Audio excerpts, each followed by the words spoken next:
خواہشات اور آرزوؤں کو ختم کر دینے والی چیز وہ موت ہے۔ ہم نے اپنی موت کو بھلا دیا ہے، خواہشات ہماری دن بدن بڑھ رہی ہے، لیکن ہمیں اس بات کا احساس نہیں ہو رہا ہے کہ ہمیں مرنا بھی ہے، میرے اس بدن سے روح کو نکلنا بھی ہے،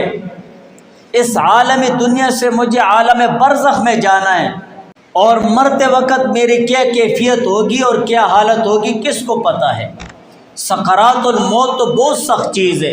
حضرت عائشہ رضی اللہ تعالیٰ عنہا سے روایت ہے کہ جس وقت حضور علیہ السلام دنیا سے رحلت ہونے کا وقت تھا تو اس وقت حضور علیہ السلام کے پاس ایک پیالہ پڑا ہوا تھا، اس پیالے میں حضور علیہ السلام اپنا ہاتھ مبارک ڈبوتے اور اپنے چہرے انور پر پھیرتے اور پھر یہ دعا فرماتے، اللہم اعنی علی غمرات الموت و سکرات الموت، یا اللہ میری مدد فرما موت کی سختیوں پر اور موت کی بے ہوشیوں پر۔